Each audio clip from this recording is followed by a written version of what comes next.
All right, at this time, I'd like to call the June 21st, 2023 meeting of the St. Joe County Board of Health to order. First item is also roll call.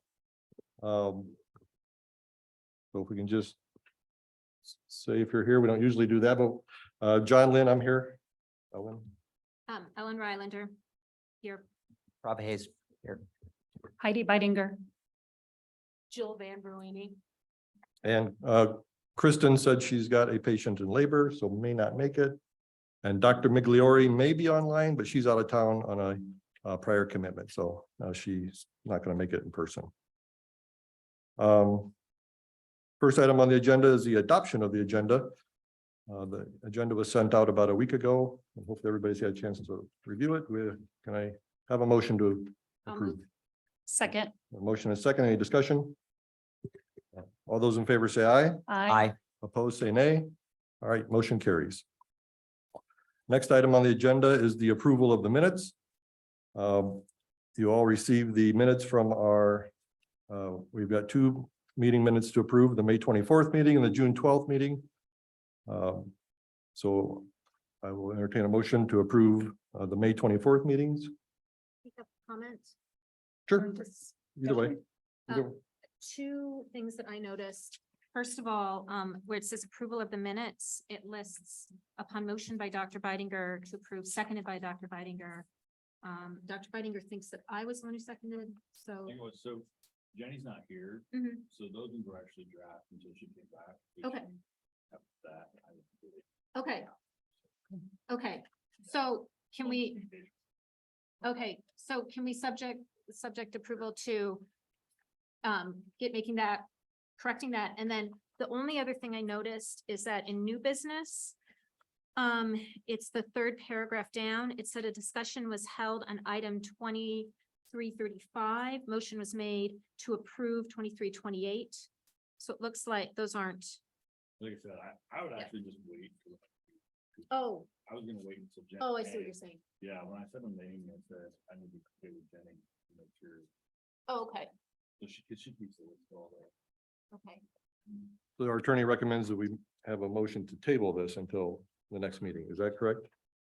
Both minutes, meeting minutes, or just the May 24th? There's only one thing in the June one, so I think you have to do that.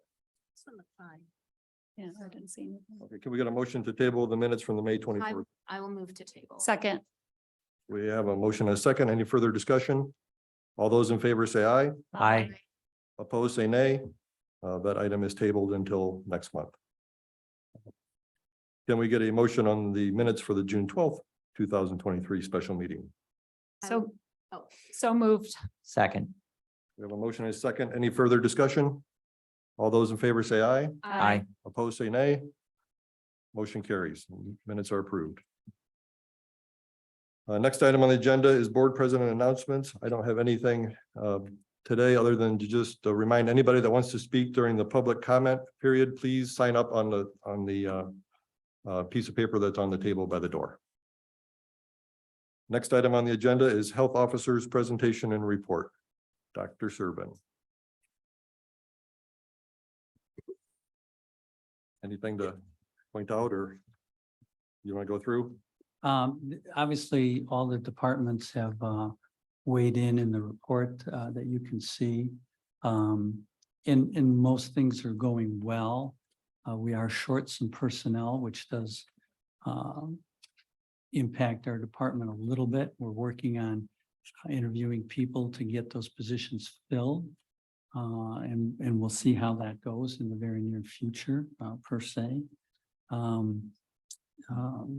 We did have one minor setback, was that we were promised some extra space in Mishawaka, and we didn't get that because apparently it was promised to somebody before us, and commissioners had forgotten that, but that's a minor thing.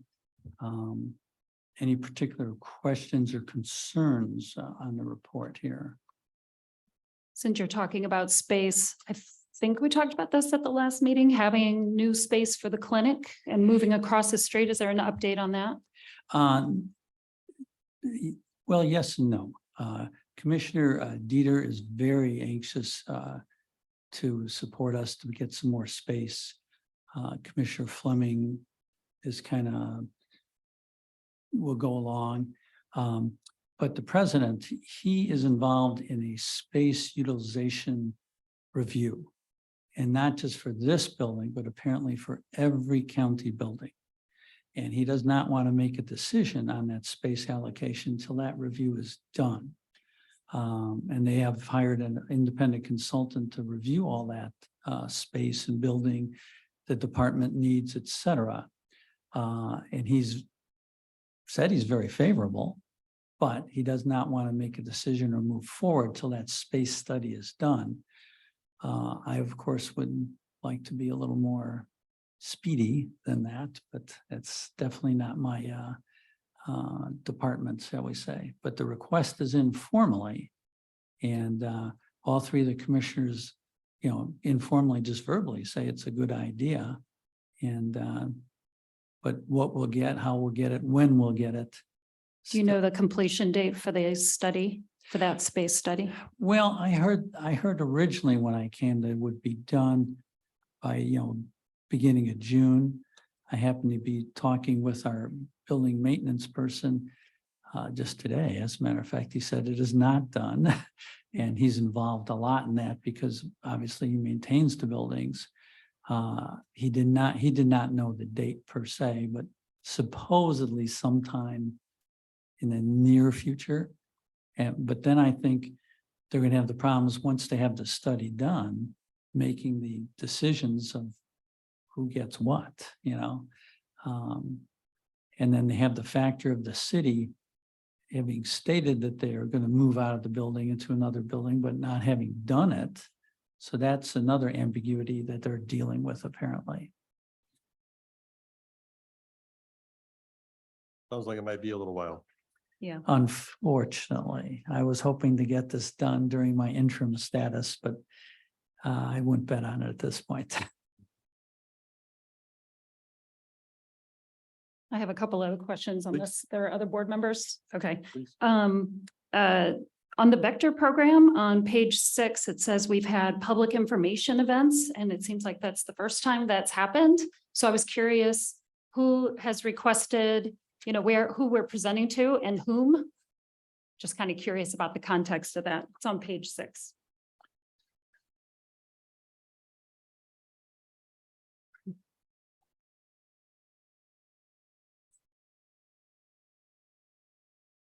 We participated in educational days at the Mishawaka Res, where we did some talks to various 3rd and 4th grade classrooms as within the Mishawaka School District in the month of May.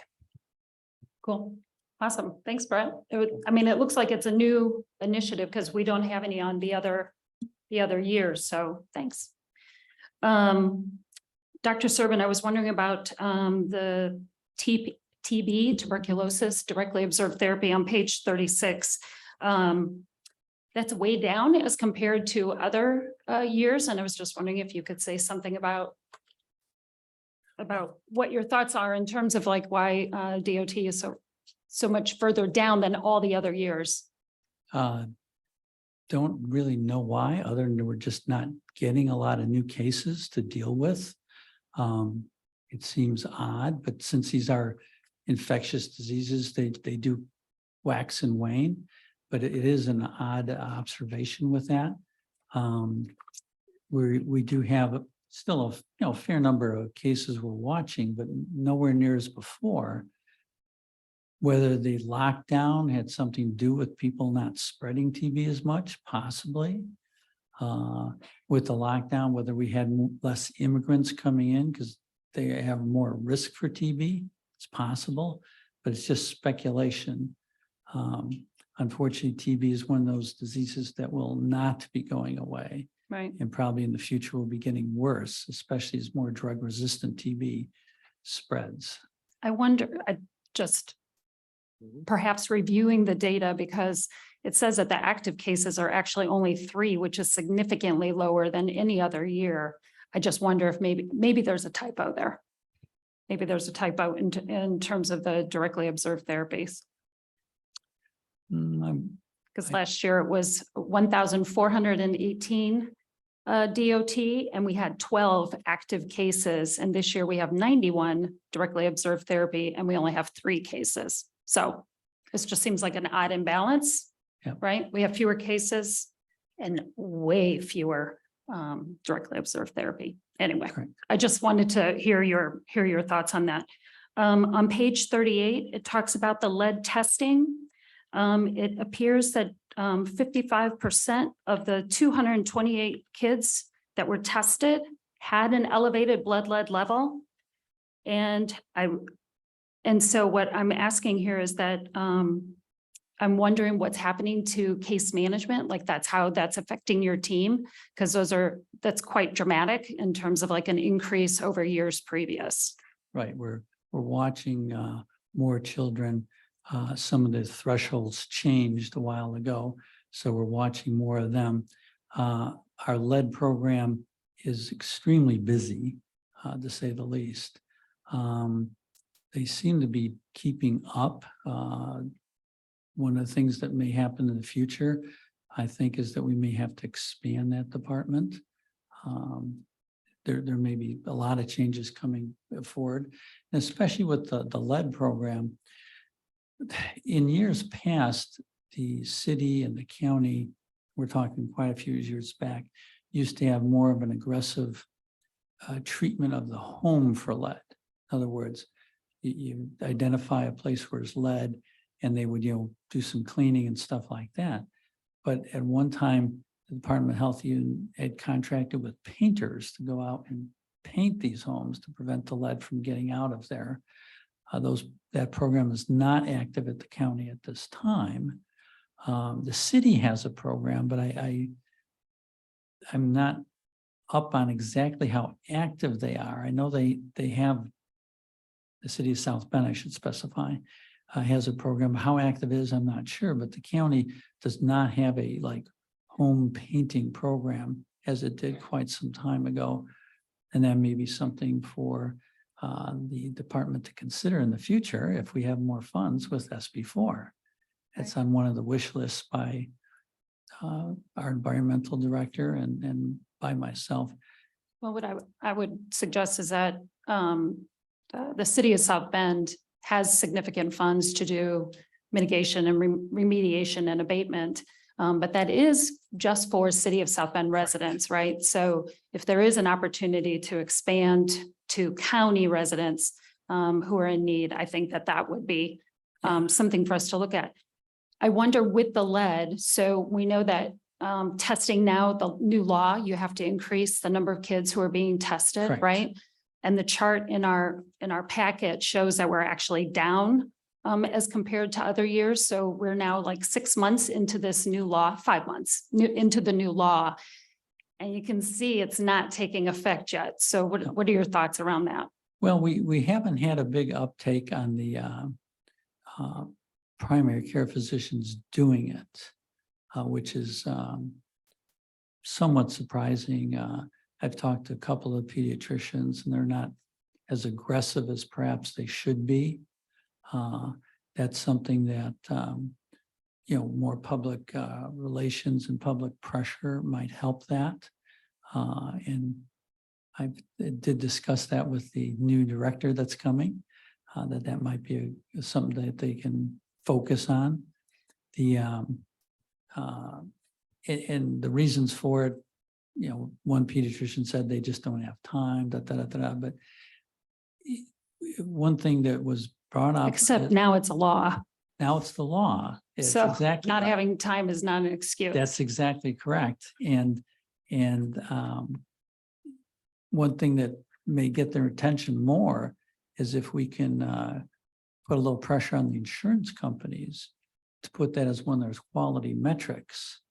And because in insurance dealings, you have to check all these quality metric boxes.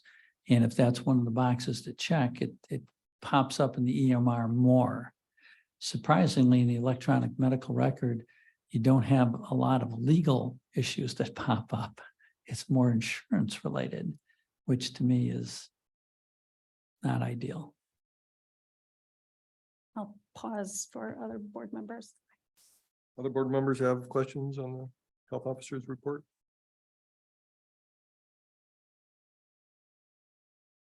I have others, if I may, if nobody else is asking a question. Dr. Serban, I know you and I talked about the health equity report that was posted on the website, Yes, and then it was directed by Mr. Levin to have the report taken down, and so it was taken down. You said that it would be reposted, so the Correct. public would have access. Is that been put back up, reposted? oh, okay. Yeah, we talked about that and it's going to be reposted, yes. Can we say a word about why this report was taken down? It took us 2 years to compile that information. I mean, community members who are sitting here worked on that report for 2 years. And people are asking, why did it disappear? So why did it come down from the department's website, It should not have. which it should not have, but it did. So I'm curious why it came down. Mr. Levin.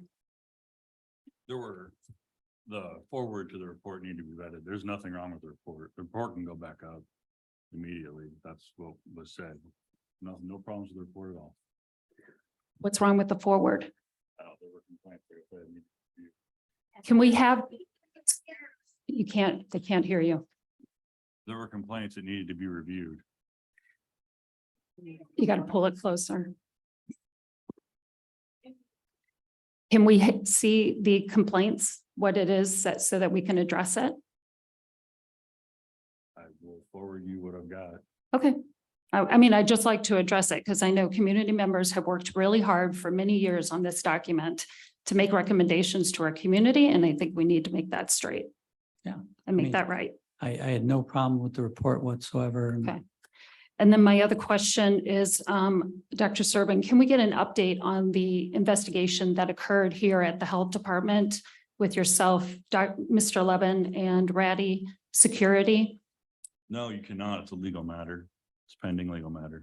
I'm not looking for specifics. No, you cannot. It's a pending legal matter. We can discuss it after if you'd like.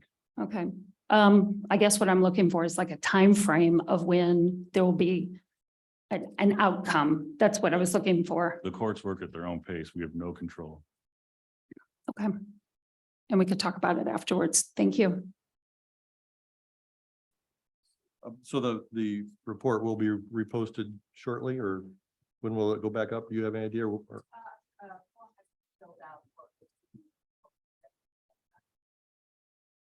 Within a few days, you think? Tomorrow. Yeah. Okay, great. I did notice in your report that the food inspections are way up, so that's good. That's a nice positive. Shots are up from pre-COVID levels, so Yeah. the department's quite busy and getting busier. And that will come perhaps at another part in the meeting about some requests for new help. Okay. Any other questions for Dr. Serban in this month's report? All right, thank you. Moving on to new business, item 2344, discussion and vote on opting into Senate Bill 4, Governor's Public Health Commission funding. It's my understanding that the state has asked us to give at least a preliminary indication of whether we're going to request funding through that new law. We don't have to say exactly what for or how much at this point, right? We just need it to let them know that we are going to be submitting for the funds. So I think we'd like a motion to forward a letter to the commissioners to sign a resolution or requesting or stating to the state officially that we do intend to submit for funding. Am I correct there? Yeah, the commissioners have to opt in. I will so move. Second. We have a motion and a second. Any further discussion or questions? I did have one question. So Dr. Serban, you have, my understanding is that you've been working on ideas, kind of a plan for what to do with the SB4 money. assuming that we get it, what kind of, where in the process are you? Well, we're looking at, in fact, Amy is terribly involved in looking at the financial preparations of those documents and how they wanted it prepared by the state has evolved because it's a new program for them too. So that's a kind of a moving target. Also learning what funds may be cut if we take SB4 versus that. That's also a moving target. We have learned that to do the SB4, there's all these categories we have to meet. We have firm guidance from the state that we don't have to do all of those in-house. We can basically subcontract them. And we do almost everything as is. Two areas that we're not directly involved with. I had a meeting with myself, the new health officer that's coming, and a community group that does two of those three things, and they're more than happy to work with us. So I think we can check those boxes very easily. There's some other programs I think that we can fill in that third box pretty easily as well.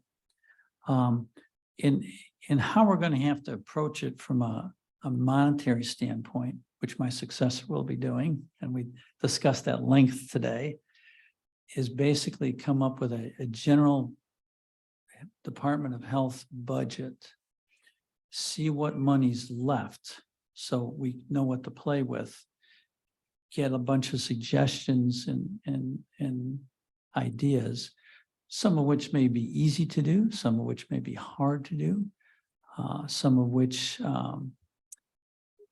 if we started and then had to stop maybe down the road when the funding dries up, will not cause great dislocations. We also have to be somewhat cognizant of the financial position of the health department. In other words, if we ramp up a whole bunch of programs, a whole bunch of people, and 2, 4, 6 years down, those funds dry up, then we have to shrink it down, let people go. So we don't want to be too crazily aggressive type of thing. Once we get the funds, we can have them for a while. We don't have to spend them all that year. And our administrator is working on perhaps a 10-year plan to make this a nice smooth formation. All my department heads have given me lots of ideas. Members of the Board of Health, some of the county commissioners and several of the county council members have given me ideas, and meeting with 2 more tomorrow to get more ideas. And we're going to have like a shopping list and prioritize it and see what we can afford and see what we can easily do. Is kind of the general process. My successor will be doing it. My job is to, because I'm strongly recommend we do get the SB4 money, and my job is to make sure that the Common Council and that the commissioners also go for it. I think it'd be a great benefit for St. Joe County. I said, we're doing a lot of it, and this gives us an opportunity, unlike other counties, to do even more.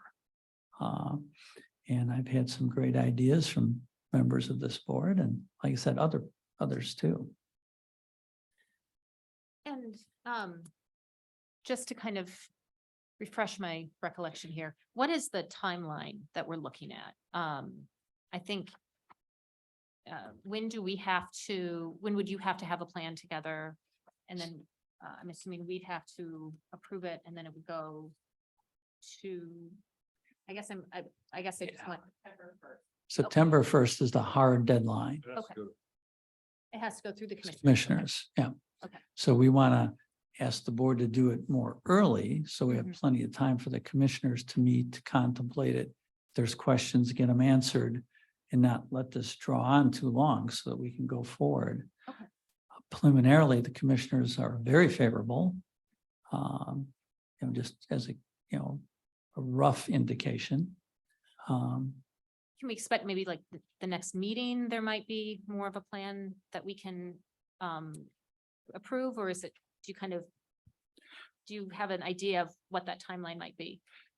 For the actual plan of spending the money, I think that'll be a little bit down the road a bit.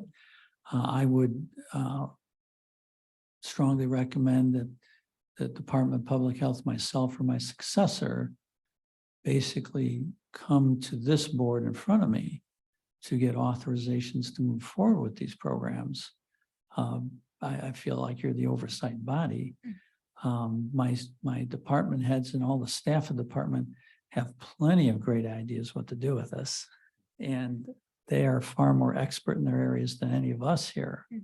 But there will be things that would be perhaps new or different, or things that we've not been involved in the past. And I would definitely hope that the Board of Health here would not only comment on it, but help guide us in those decisions. Or do you think we'll wait until your successor is on board to get into the nitty gritty, or? Probably. I think just getting the process going now, because of the timelines, is very important. Gathering some ideas, which I've already shared with Dr. Prasutham. She liked most of the ideas that people have given already. I had a new idea from her too, which is great. But it would be an evolving process. And I think you and the board will see lots of changes in programs, funding, organizational charts, personnel. I think you're going to see more change in the next 6 to 12 months than you've seen in the last 6 to 12 years. It's going to be quite dramatic, I think. Would it be okay to kind of, maybe at our next meeting, have a laundry list of, or do you want to just wait until? We could give a possible laundry list. There's a community meeting on Monday with some communities leaders with public impact. I'm going to go to that and listen and bring my notepad. It's interesting. Almost everybody I've talked to, their first two things are the same. So I think we're going to look at that. I'm sensing we might need a special meeting in early August and then kind of finalize it at our regular meeting in August in order to give the commissioners time to act on it before the end of August. Is that, Amy, does that sound like the way it's probably going to go here? Well, brace yourselves. And we could circulate a preliminary laundry list, wish list, I'll call it, okay? Preliminary, get a little more finalized. And, like I said, some of them will be easy things to do, some of them more difficult and more challenging. And, we'll just have to see which ones we're going to go ahead with. So I believe we have a motion on the table, or do we vote on? We do. A motion on the table to support recommending the commissioners that we opt into the Senate Bill 4 funding. Any further discussion from anybody? All those in favor, please say aye. Aye. Opposed, say nay. Motion carries. Next item on the agenda, 2345. Discussion and vote on a job description for community health worker coordinator. Amy, or any discussion on this? This is, it's my understanding we need this because it's a slightly different position description. Two issues came up. One is that in the past, this position was mainly funded from kind of a lead grant, but we're working with the community health workers. And the second thing is that the county has gone through all 480 job descriptions at the county, hired some consultant, and reviewed what people are doing and what they should be doing, what their job descriptions are. We really feel that the community health workers need to have a full-time dedicated coordinator. We have a lot of them. They're doing a lot of things. Right now, one of the folks in my department is kind of pinching in. Dr. Fox, of course, is active in supervising that, but we really need to have a coordinator position that's dedicated just to that, and then get that posted and get somebody hired for that. Can I ask a question about that? Sure. Okay. I totally agree. We need somebody full-time who's doing that kind of work. My question is about parity between the different coordinator positions. So how many community health workers do we have on staff? We're slotted for 14, is Okay. that correct? But there's Okay. only 12 currently, So do we have other coordinators who are supervising that number of employees? I'm just wondering if that title, you don't, I'm wondering if that title doesn't quite fit with the amount of responsibility that they're gonna have. Yeah, and the other item is the head of heat is very involved in that, and we want to replace that position. We've had one interview already and hopefully have another one soon, because I think that's a critical position. We looked at a bunch of different organizational charts to try to rebalance it, and most of the efforts made things worse, not better. One of them was horrible, it turned out. We had nursing supervisors with like 16 employees. We're gonna keep working on it. And I think you're gonna see kind of reorganizational charts and reshifting quite a bit in the near future, particularly as we add new staff, new programs. This is not how it's going to be even 4 or 6 months from now. You'll be hearing this repeatedly in the near future, how we're going to have to just move things around a bit to make it best fit. Are you suggesting this should be an assistant director's position, or what are you? Well, if I was supervising 10 people, yeah, that's what I would be looking for. If this was me and I have 10 employee or 12 employees currently with a few more coming on board, I think it should be a different position, and assistant director seems pretty fitting. I mean, we have departments that have director and assistant directors with much fewer employees. Yeah, So that would definitely make some sense. Yeah. I know we're going to talk about the org chart too, so we Yeah. can talk about it then, but I don't know. I feel like that this, Is the community health worker coordinator being paid the same amount as an assistant director? I'm looking at this chart with new positions, and it just says that the position is actually going to be reduced to assistant director pay. So, I mean, I was just wondering, is this coordinator position being paid the same as an assistant director position? Oh, It okay, would be, okay. yeah. The pay is the same, the title's a little Title. different. Yeah. Title's the title. But you've got to offer a salary Mhm. that you can induce people to come and do it. Mhm. And, we'll talk about the budget as well tonight, which, so just to clarify, it is the same. The salary is the assistant director salary. That's what Amy said. Okay, yeah. yeah, Yeah. then why not make it an assistant director? That's something we can do. And Okay. If it was an assistant director, though, wouldn't the duties be expanded beyond just coordinating the community health workers? well, you certainly could, and put more duty on them, and I'd hate to put more personnel on them, because that's enough. And these are folks that aren't sitting at a desk where you're watching them 24/7. They're out and about all over the place. So it's a little harder to manage them because just the nature of their job. I mean, they're in the community. They're not, keyboarding. So And do we need to approve this before we can advertise to fill the position, or what's our? we do, yeah. I would move that we change that title. I just don't think that you're going to get somebody who has the experience you're looking for to supervise 10 people. They themselves are gonna come with titles that are, in the hierarchy of things are gonna be higher than a coordinator. I assume that folks will feel like they're taking a step down, even though the salary is appropriate.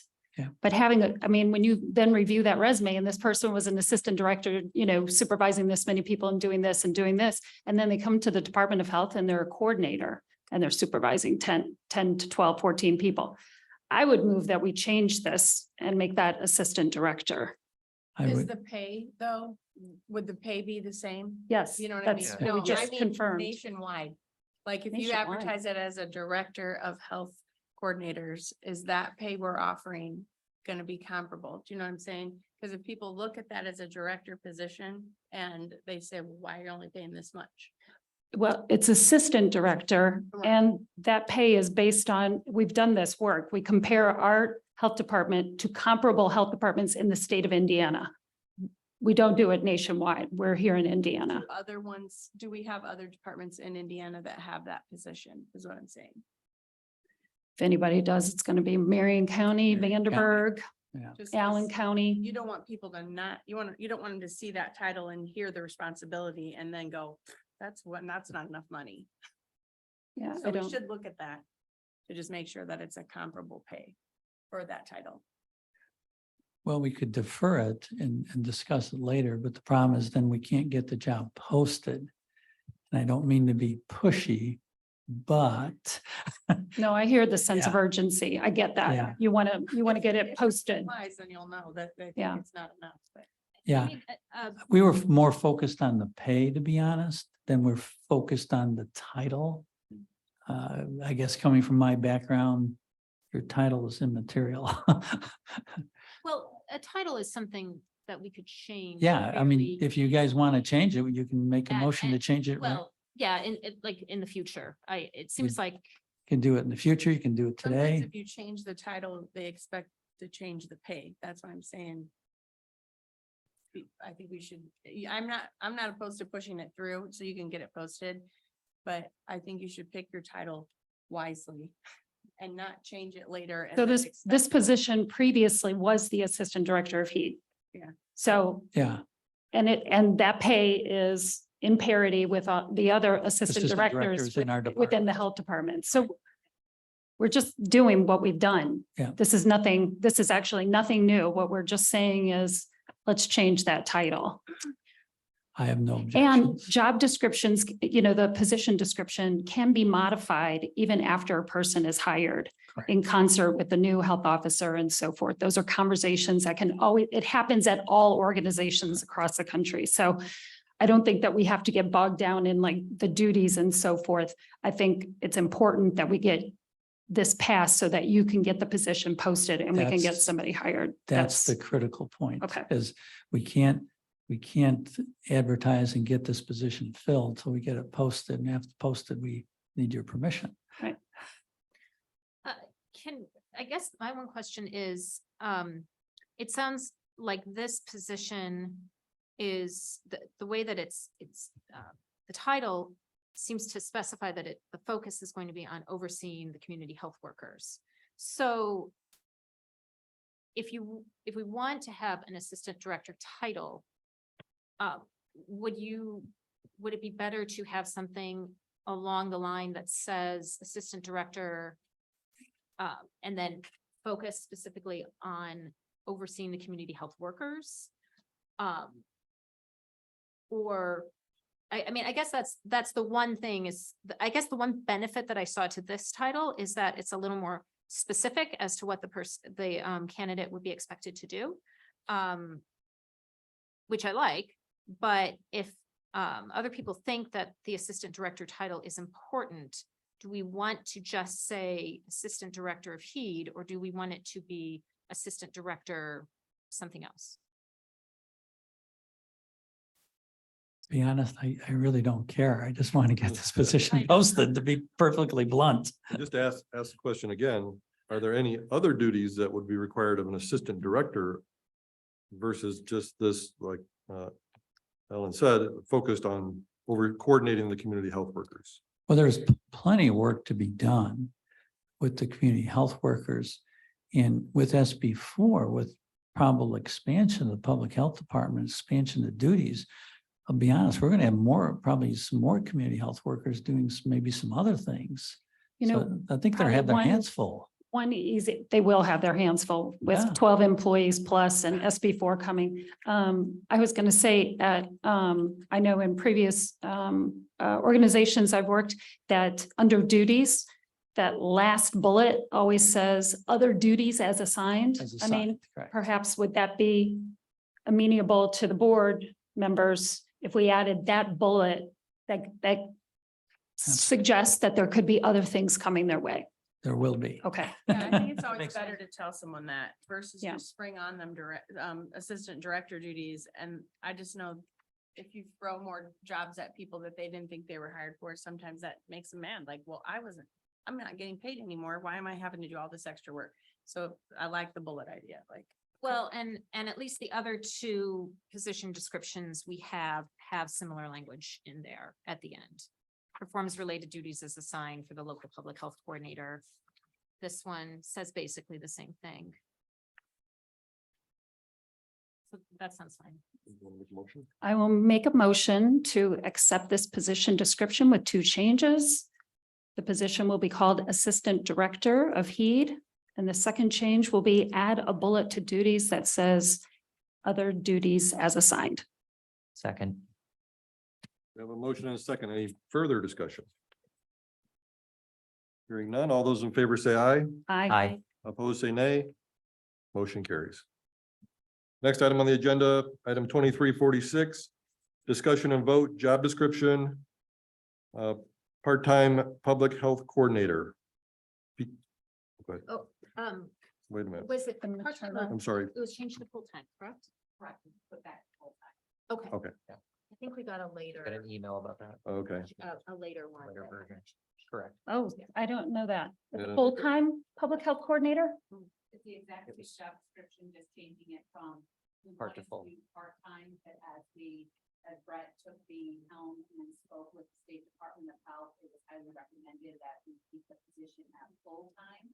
Okay, So it's the same job description that was submitted as part-time. Oh, We yes. moved that to okay. Got Thank it. you Now for those the emails. clarification. Yeah, we received There were quite a few feedback from emails. Harry, our previous coordinator with that. And he felt he was doing the statutory minimally required amount of his job, doing it half-time. But he told us flat out, there's a lot more that needs to be done. Brett, who's stepping in and doing that right now, when he got a list of duties, he said that's more than a half-time job. And once again, that's just the minimum statutory requirement. Elkhart County has a full-time person for this. State of Indiana has indicated us that for a county this size with this kind of complexity, with all kinds of, manufacturing and rail transport and all the highways and, heck, we're going to have a $3 billion battery plant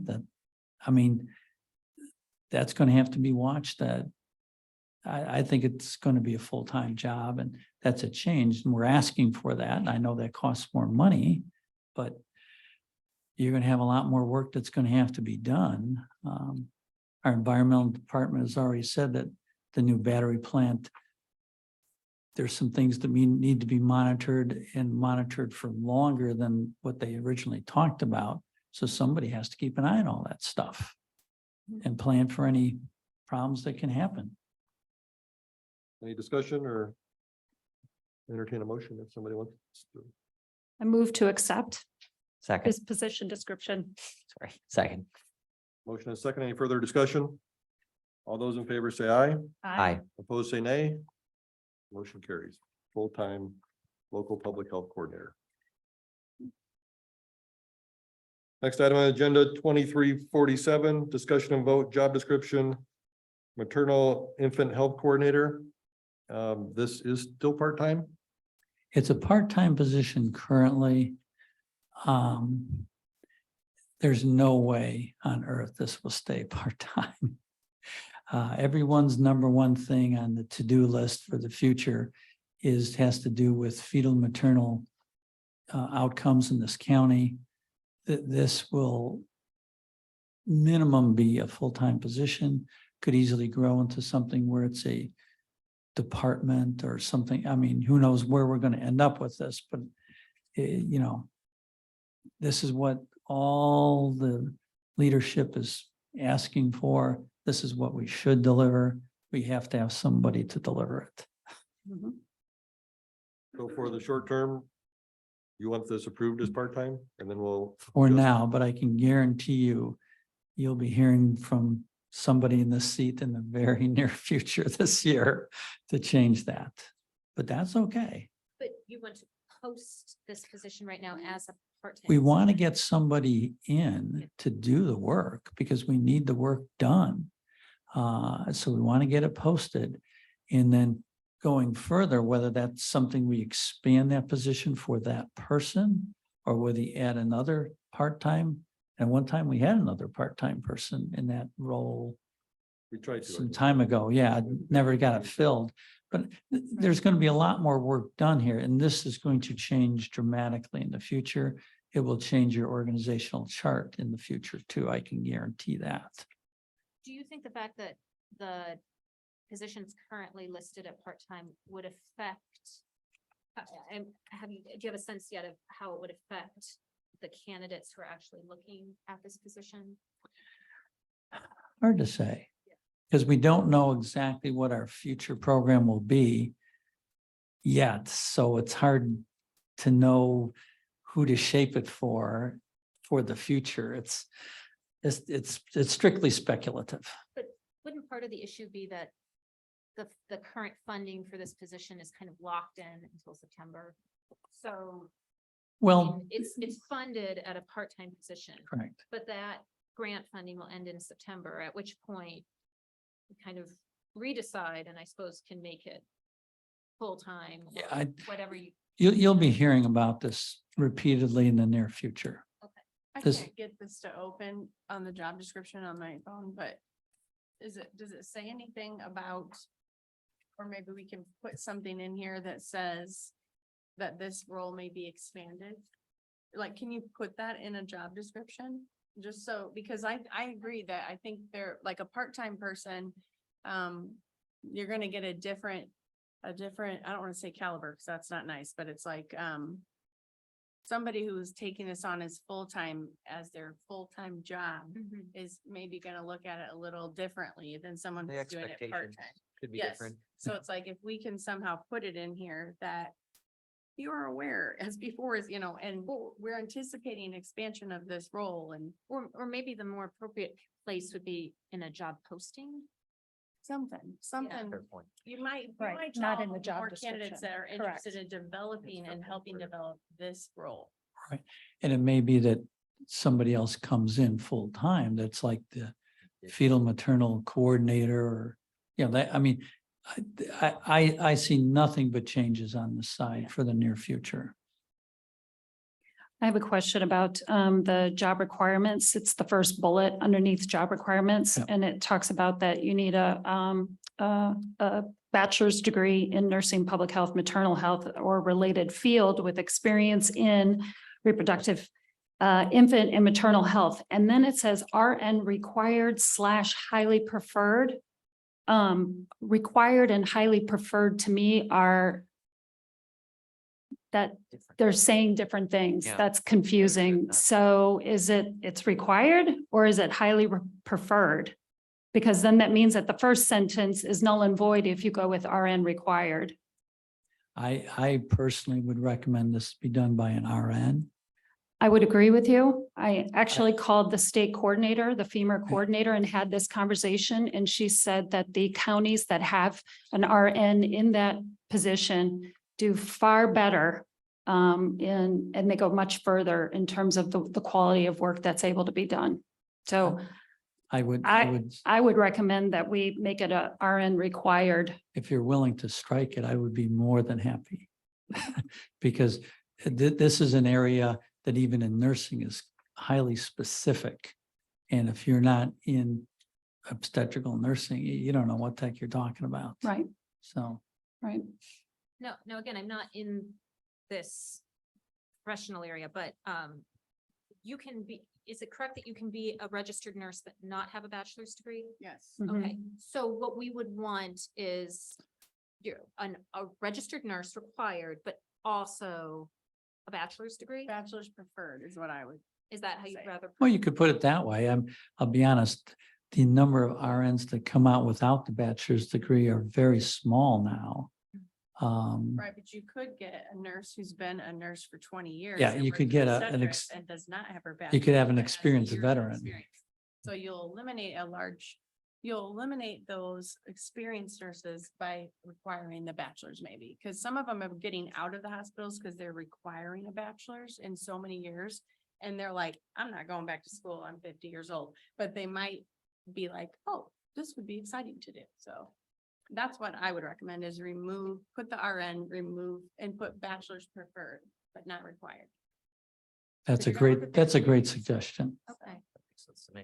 So reword it so that it says, starts with RN required, and then the next sentence, baccalaureate degree in nursing. Preferred. public health, highly or preferred. Preferred. Okay. Before I forget, I had one, if we're doing comments and specific things, one comment that I wanted to bring up. There's a section where it says manages grant funded initiatives, including, and then it lists some different types of grants. Can we just say manages grant funded initiatives as directed by the health officer? Usually we don't have Yeah. specific. Sure, because we That'd be may have fine. new grants in the future. That's Yeah, fine. Go away. Exactly. Yeah. Right.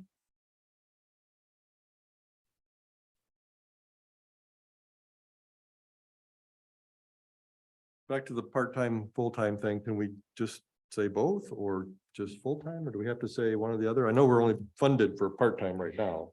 I think we have to do part-time. but then we Yeah, have to do part-time. Part-time right now. I think just bumping one person from part-time to full-time for the future is not going to cut it. I think you'll have to add people. I agree. That's why I would say if someone's leaving their full-time position in obstetrics for the last 20 years, if you put in there, or even in the interview process or something, but I think you draw more interest if you put probable development into full-time position or extra, something. So that they're Possible, Right. possible full-time. I Yes. agree. I think the posting maybe makes more sense to put that in than the job description. Can I get a motion? I'll move to accept the position description with the two changes that were identified under duties. We're going to say manages grant funded initiatives as directed by the health officer. And then under job requirements, it's going to say RN is required and a bachelor's degree in nursing, public health, maternal health, or other related field preferred. Second, We have a motion and a second. Any further discussion? Hearing none, all those in favor say aye. Aye. Opposed, say nay. Motion carries. Next item on the agenda, 2348, updated Department of Health organizational chart. I believe everybody on the board has received an updated chart. The latest was about 2 days ago. And this was a charge that we gave Dr. Serban when we engaged him, was to get us reorganized and ready for Senate Bill 4 funding and try to get people lined up to handle all of the responsibilities under Senate Bill 4. So this is his recommendation to the board. So with that, Dr. Serban, do you want to have anything else to add, or? This is a interim organizational chart. I will reiterate. I think it will change a lot in the future, type of thing. We tried to balance some of the duties of directors as far as volume and what programs are going. Some things are not balanced as well. In other words, one area may have fewer employees, another area may have a lot of employees, but that's just the nature of that work. It was the best we could come up with interim, but I can guarantee it will change quite a bit in the future. And one thing you'll notice is that we will be doing some different things in the nursing department. In that will have to do with, we want to get some positions there to do some more insurance billing so we can get more revenue into the department. We think there's an opportunity for that. So that will probably, that's another kind of new thing that's in the chart. You know, we'll play around with it in the future and stuff. Another change is that the data analyst will be directly reporting to Amy Rupi because she's going to have to prepare a lot more reports for the state under SB4. And, you know, Amy and I felt it best to have, he or she will be doing all the data, but we want to make sure that the SB4 data, just because of the volume of dollars involved, has a lot of priority. I really like that idea. Are the KPIs, the data that has to be reported for SB4, are those exactly the KPIs that are in our board packet? That document, it has one KPI underneath each core service. That's. So are there 16 KPIs then for, that actually isn't too awful. You know, one for each core service, so. I think that those, as you know, when you deal with government, that those requests expand over time. That So could be. Yeah, That could right be. now it's looking not horrible, but it could be a lot more work in the future. I am noticing that under Director of Hope on my chart says health promotion specialist and a public health coordinator. I think on the job description we just approved for the maternal infant health court, I think it says it reports to the Director of Hope, but that's different than what's posted here on this org chart. Sure. The position description that we just approved for the maternal infant health coordinator, it says reports directly to Director of Hope. But on the org chart, that person is now located in the HEED unit. Actually, I think that's an old draft. You have the most recent draft noted. Yeah. Okay, thank you. Yes. Well, problem solved. Wonderful. It's all lines up. We did about 20 of these and I know, I've seen a few different. I would like to ask a different question. So Director of HEED, on an old or one of the many iterations that I received, HEED, there was an acronym that says HASE. What was Director of HAS? I'll be I'll honest, take the heat for that one Oh. because we remove the data portion there. So I'm like, well, it can't be heat anymore because D is data. But in the end, it's still Makes data. sense. Okay, cool. All right, got that. Awesome. Two other things. Three things. Our new health officer, what kind of input or consultation have we gone through with her before we vote to put this in? I feel like that the new health officer should maybe have some input. we talked about it and looked at it, and to be honest, she's like, well, whatever structure it is, she'll work with, knowing that it's going to change once she gets onboarded and gets over the learning curve and stuff like that. I told her this was a best guess, and Amy had a lot of input in it, and she's been in the department for a lot of time. So, and as the chief administrator, listened to her a lot. John had some input, but I think she'll have her own ideas, but she didn't have anything to say about this particular layout. Okay. I see on here that we don't have the deputy health officer on here anymore, Correct. right? Has that been discussed with the new health officer? The reason I'm asking is because we have 8 employees who've left the department. So that's a lot of institutional knowledge and history that just walked out the door, right? So I'm wondering, does the new health officer want to have time to at least overlap with the deputy health officer so that there is some Continuity. thank you Yes. for that word. Yes, that's my, and I believe Dr. Fox's contract doesn't, it's not that much longer. It's like 6 more months or something, 7 months. Yeah, I spoke with her about that. She didn't have any particular thoughts today, but she's going to contemplate that. And, I told her that volunteer to do some onboarding with her. Fortunately, most of our department heads are so good that they do a lot of the onboarding, which is good. And we have a great administrator. We have a great administrative assistant. So even though it's a steep learning curve, there are literally a ton of people in the department to help out.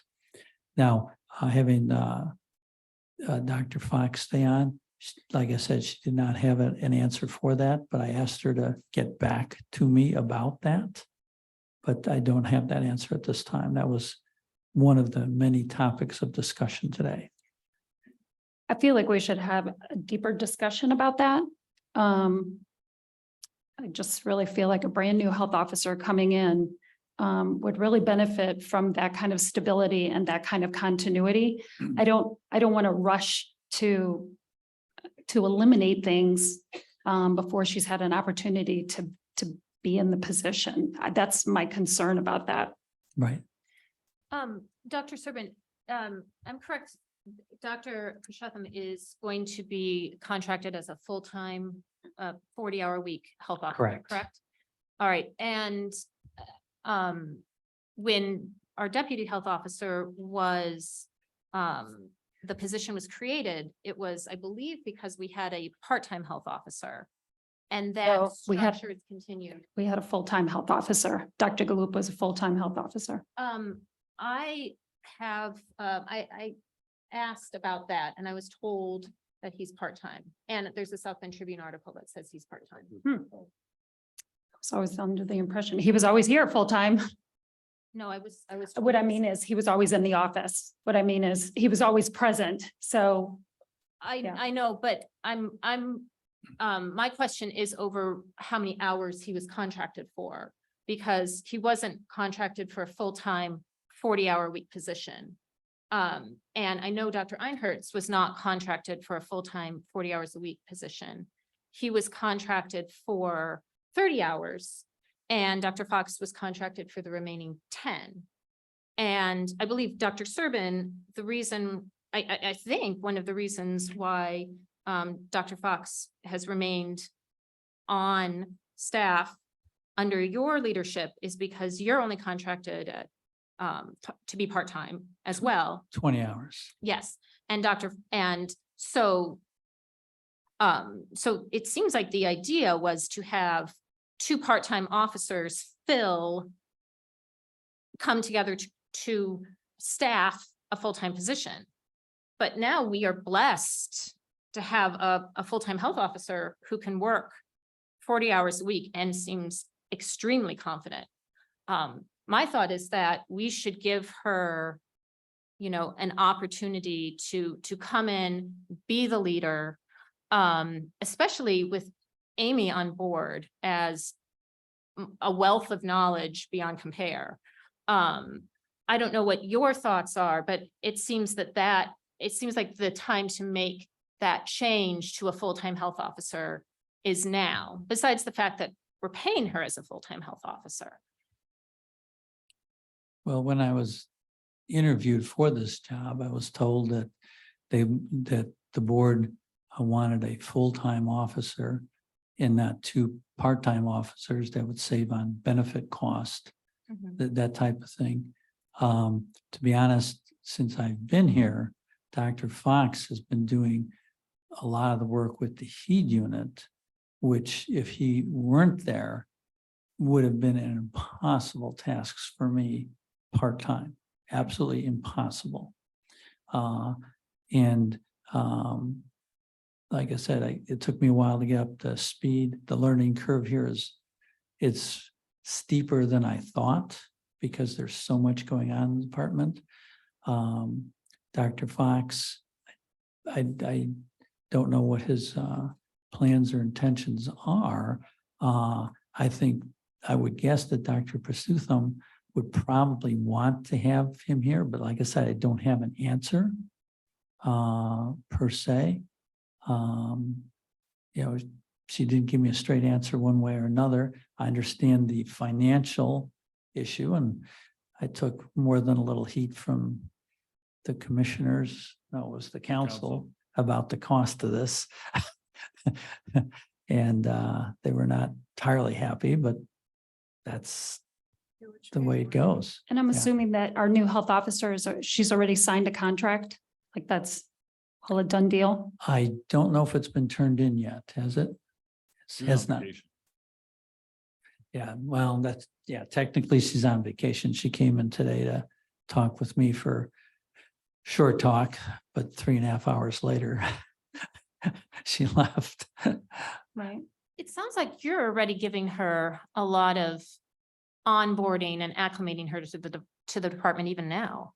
Well, I did introductions. Uh-huh. She had questions and I answered her about it. We spent probably an hour, 45 minutes on SB4 about all the different categories, what we do, what we don't do, what's involved, what's not involved, some of the dollars, how the dollars are calculated, these type of things.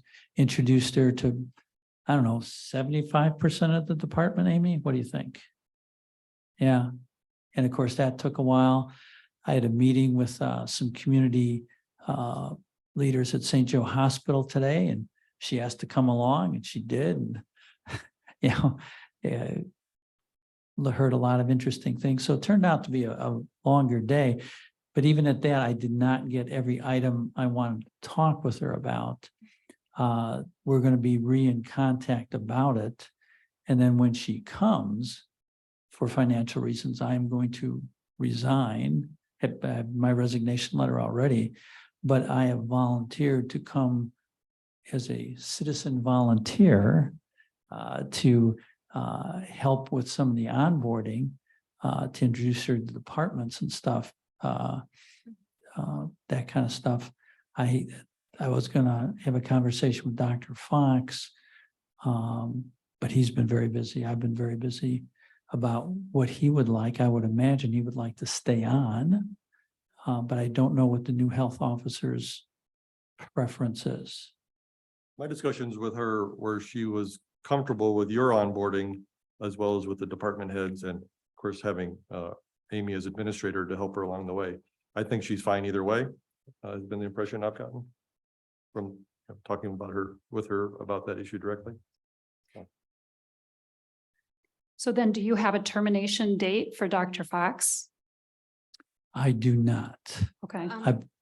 I believe that's I believe the contract's with the Board of Health. Is that true? No. Oh, With the county. It would be with the county.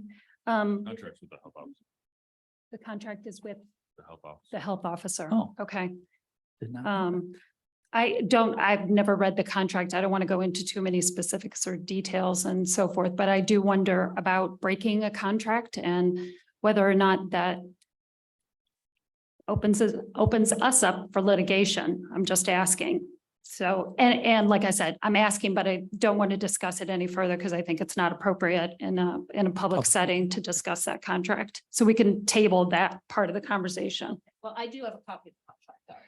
Okay. I can read it if anybody wants to hear. Doing the relevant. I think it's probably more appropriate to discuss contract matters in a different setting. I agree. So can we get a motion to approve the structure as presented by Dr. Serban? The problem with, Subject the to- problem, I was going to say, well, before we get to, well, we can also do it during discussion, but I guess what I'm saying is that how do we approve this org chart if we haven't satisfied the issue about a deputy health officer?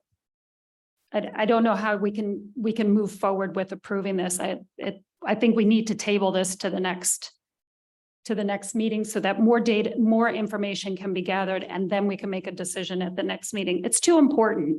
It's way too important. We've had so much experience go out the door. We have to have some continuity for our team, our staff. And that's what Dr. Fox can provide for us, our deputy health officer. I say we table this for 30 days and discuss it at the next meeting.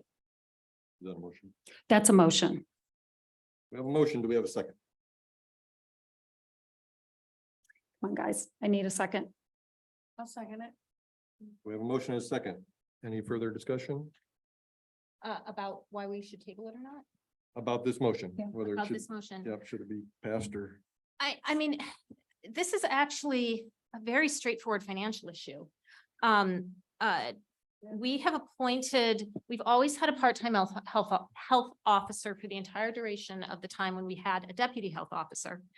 And now we have a full-time health officer who's working 40 hours a week. There is no other county in the state, as far as I know, that has a deputy health officer position. Every other, at least what I'm aware of, at least the counties that I'm aware of, everything that I've looked at, seen, the structure is a health officer and then an administrator. And that is the structure that we actually have in place. So this deputy health officer is just this extra position that kind of filled up the extra work that needed to be done because we have a big county. And it really, I guess, requires a full-time health officer. I mean, I think back to the March meeting, Heidi, when you were very adamant that we needed a full-time health officer. And we on the personnel committee took that very seriously. But at the same time, when we were discussing the fact that we wanted a full-time health officer, we recognized that that meant that the deputy health officer position had to go because it was structured to be a supplement for a part-time health officer, which we no longer have. I think having a deputy health officer on board, along with a full-time health officer, having to deal with the funding issues, especially when a lot of people, again, even at the county council meeting that I was watching online, and a lot of, even though people, you know, were very happy with voting for Dr. Purushottam as our new health officer, there were concerns about the amount of money being spent.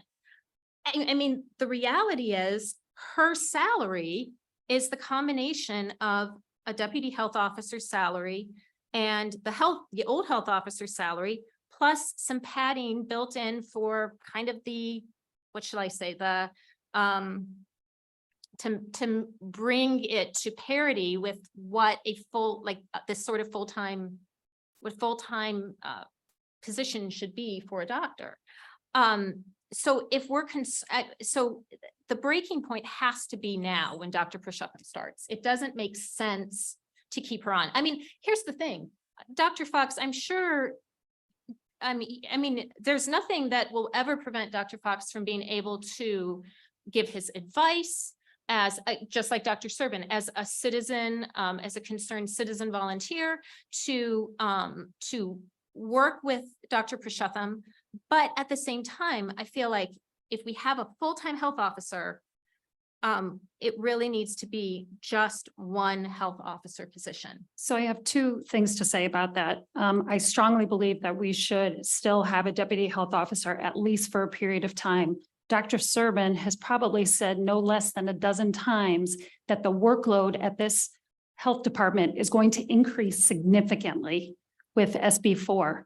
It would behoove us not to keep an experienced person with that institutional knowledge on board. We are already talking about hiring other folks and everything. I mean, the work is going to expand. Why wouldn't we? The comment about salary and the funding and so forth. Oh, this one isn't working. Is that there has been salary savings. So we've had, 8 persons who've gone out the door. There's salary savings with those salaries. So I don't know that there's, Do you not want to don't you want to fill those positions again? well, yeah, of course, we just approved them tonight. Of course, I want to refill Yeah, them. but there's long-term, there's no salary savings. The And- contract for a deputy health officer goes through February. All I'm saying is, The- let's the keep con- that person on, let's keep a deputy health officer, just fulfill the contract. And then the new health officer can make that determination. And here's the thing, we don't even need to make that decision this moment. We can just table this so we can get our new health officer on board and have that conversation. I would feel much more comfortable as a board member knowing that we had sat down with our new health officer to talk to her about her leadership team and the structure of the health department. It's too big of a decision. By approving this structure, the thing that concerns me is I feel like we're making a personnel change and we haven't discussed that at all on a personnel committee or anything. And so that, my understanding, we're approving this chart and this is what it's gonna look like in the future. But I feel like if we're cutting positions or moving things around, I feel like that shouldn't be discussed here. Right? Until you discuss it with your new health officer and with the person, if we vote on this chart right now, does that mean Dr. Fox is fired? That hasn't been discussed at all. Do you know what I'm saying? There's been no talk about how to deal with personnel issues, but we're approving this structural, that looks great to me, but I feel like if this is meaning anything more than this is our goal. This is our goal of what we want this to look like at a certain point. Cause that's what I'm thinking we're talking about. This is our goal, then absolutely, that looks great. Yes, check, yay, but if it's we're doing this and you're saying it's by inference, we're skipping personnel discussion, I don't feel like that should happen. That it is personnel issue changes that are happening. So those should be discussed and not in this, right? Am I wrong? Well, it's actually a structural issue dealing with funding. I mean, and in terms of the. Then in that contract- case, it needs to Let- come to let- find. let it finish. Okay, I was gonna say it needs to come to finance. I mean, in terms of the contract itself, there is nothing preventing. First of all, the contract is not with the board, it's not with the county. There's nothing preventing us from making a funding decision that needs to be made, even if it results in the elimination of the deputy health officer position. There's nothing in the contract that precludes that. It actually contemplates it. And I mean, here's the thing, I don't know, perhaps I'm wrong, but I don't think we need to send anything to a committee before deciding it as a board. That's what I don't know. And it's and I. Oh, and all understand of it. your personnel matters actually have to be voted on by the full board. Your positions, your salaries, that's why all the other things we just did came here. So I they have to absolutely- come here anyway. Understand why we want to eliminate the part-time position. I absolutely agree. Yes. But I just want to make sure we're not skipping some steps by when we haven't heard from our new director yet to say what are her thoughts on that? What would she like for transition? And there has been no personnel discussion. So it's kind of here, Yeah. you're going to approve this form and I don't know. I'm the newest, not really you. I are, agree, but- Kristen. I mean, it should, be. I know you were gonna ask a question. I just agree. I think at personnel, rather than discussing it in a public forum would be a next logical step. My question is, when is her start date? What is her July drop dead 24th. start date? July what? July 24th. July 24th. Okay, so I guess I don't see, unless any of the positions that we've talked about warrant us having to vote on this, I don't see why it has to be voted on today either. And I think she's more than competent to not need a transition. I do. I think that, but I'd like her to tell us that's what she wants, and she hasn't done that yet. So I kind of defer to her where it's because yes, there's a lot. She's more than competent and able to handle it and has her own ideas and her own way of doing things. And we don't want her to feel like you start a new job and you have your old boss over here and everybody's still listening to him. I get that, but I would like her to say that. I don't know. I understand. 30 that days position isn't is going limited. to sink anything. This way we get to have a conversation with her. She gets to say what she would prefer, what she would like to have happen. And then we go that, But then we make a decision. The problem though is financing. It has to go through county council. And in order for it to go through county council, in order to get the financing, in order to get the money freed up to pay her entire salary, essentially, we need to vote on it now. So that's what that's what the structural thing is. It's just. There's some step in here that we're missing. How much are we paying the new health officer? What's the salary? I don't. It's like $250,000. I understand eliminating the position. I just didn't realize that by approving this structural piece, we have to do that before we can complete this process with her. Do you know what I mean? Like if you have 30 days to discuss with her Well, what she wants. the financing, it's a financial question, so it has to be approved by the council and they have a process that they have to go through. So we can't just approve this and send it to them tomorrow, or send it to them tomorrow. We can't wait 30 days until July, Haven't they July already, 20th, and haven't they then already have them- approved her salary? They've already approved her salary. I don't know where. Yeah, so they've already approved her salary. So that's a done deal. We have that approval. They approved her salary. Yeah, Yeah, the Yeah. commissioners still have to approve her. And her salary was determined with the two part-time health officer salaries going away. So the commissioners could say this was not the deal that was presented and not approve her, in which case we're in trouble. Yeah, we don't want her to not be approved, Yeah. but Yeah, What's in the, we need this for the contract, right? We need this position to go away. what, to what, have I mean, they could, I don't know what they're gonna do if we don't, but it's up to them. what is in No the, idea. the new budget? With regard to the, yeah, with regard to the deputy health officer? There's no, that's right. We approved the budget that had both of those line items in. So the fact is, it's not a financing issue. The money is in there and it's been approved. But No, at that the budget time- hasn't been approved by the council yet. Yeah. The budget we sent to the council was not approved yet. I guess what I'm looking for is, let's table it, have a conversation with the health officer. This all can be done rather quickly. This doesn't have to take weeks and weeks for us to have that conversation with her to talk about this. No, it does actually. It has to take months to get through the council. can we? No, put but a it conversation with effective- her. Yeah, but it does take weeks and weeks, so it takes months. Can we put this organizational chart as an effective date of like a certain date then? I Like mean, if we vote on it as an improved, this organization chart is fabulous, great, effective date. July 25th. Well, you well, know. Dr. Serban sent us this letter today. Did you see this?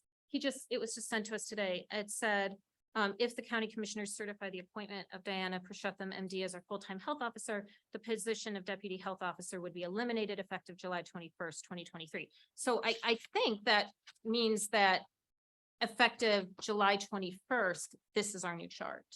I guess That's essentially that's what it would be. That's what I need to say, I guess, because if that's fine. I understand we're eventually eliminating position, but we have a whole nother month then Mhm.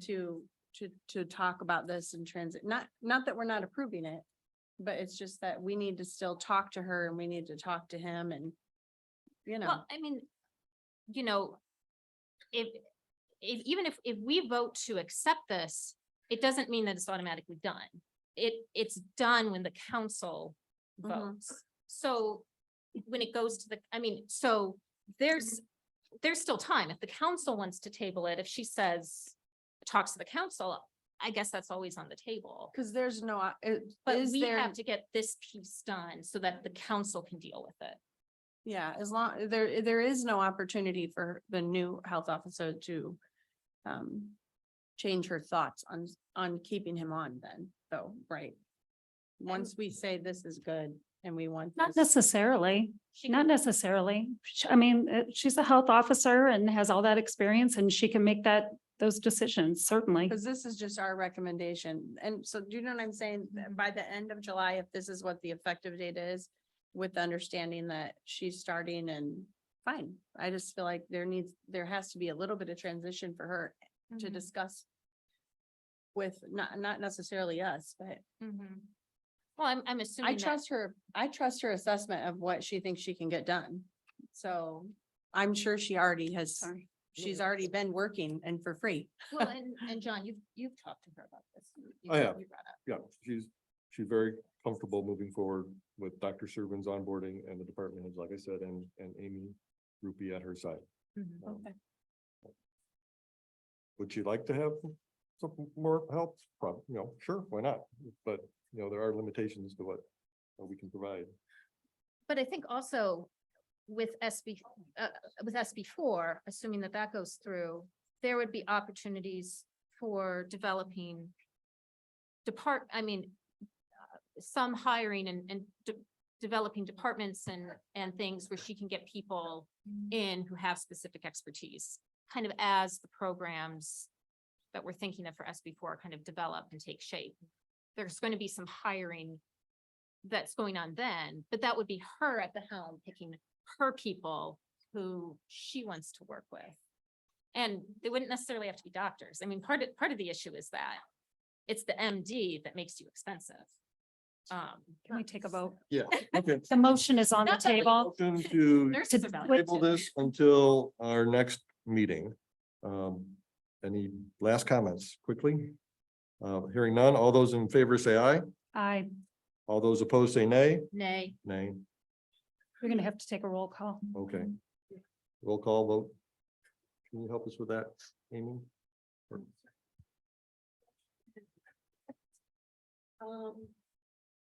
So the vote, The motion is to table this until next month's meeting and do nothing with it. can I ask when the next month's meeting is? 19, The date? Yeah. July 19th, July 19th. according to the, Yes, She starts on the 24th. but it doesn't get through the council. That's the issue.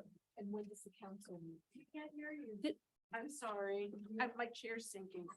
When does the council meet? Mid-August would be when a final. If we do it now, if we pass this now, the council can make their decision by mid-July, correct, Marcel? Is that correct? They could, what's the timeline? If we pass it now, I think the council will get it mid-July. Mhm. If we Second we week. wait a month, it's not until mid-August. Correct. Yeah.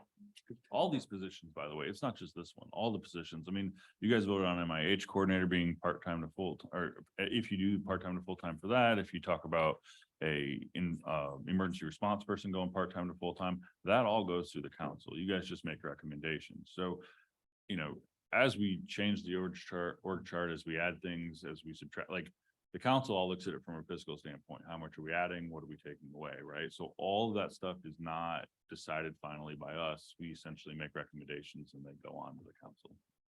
Okay. Joe, how would you Yeah, I know, like to you're still go? asking my Yep. vote. So before I just wanted to share a few thoughts because I know this is kind of a tricky Session's kind of situation. closed. I know. All right. I think we're gonna go to this, so I say nay. Yay. Dr. Bettinger vote yea, I vote nay. I vote nay. I vote nay. I'll say nay, but I am doing it with a little bit of, So noted. All right, Rest. motion fails. So can we have another motion on this agenda item? I will vote to accept, I move to accept the restructuring request put forth by Dr. Serban as set forth in both this chart and I guess this financial chart, the organizational chart, and then the related letter that was submitted by Dr. Serban that I read out part of a little earlier. and that, let me just clarify, is the effective date of July what? Yes, that letter. Effective date of 21. July July 21. 21st. Okay. We have a motion. Do we have a second? Second. We have a motion and a second. Any further discussion? Hearing none, all those, well, let's just go right to the roll call. I will go from this end this time. Kristen? Yes. I will hold my vote till last, Nay. Yes. and I vote yes. Motion carries. Next item on our agenda is grant requests. Item 2349 to receive our health immunization coag grant funds. Amy, you want to help us with that?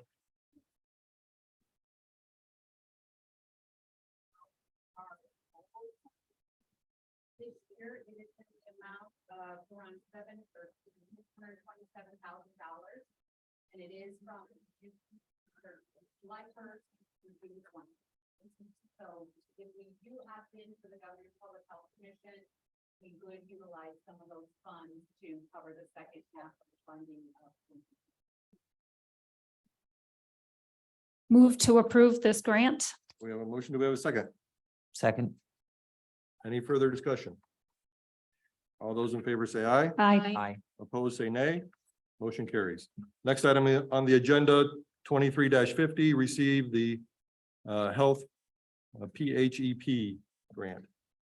That's a public health emergency preparedness grant in the amount of $25,000. And actually, Dr. Fox received notice that the contract is ready to sign. So the commissioners last night did a all-in-one approved to apply for and receive the grant. So hopefully they will sign it here by the end of this week. It is due at the end of this month.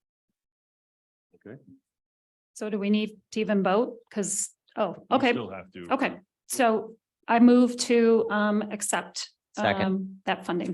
motion and a second. Any further discussion? All those in favor say aye. Aye. Aye. Opposed, say nay. Motion carries. Next item on the agenda, 23-51, receive the Health Crisis Coag grant. This is a grant from the State Department of Health in the amount of $550,000. It is the third year that we will do this grant if we accept it.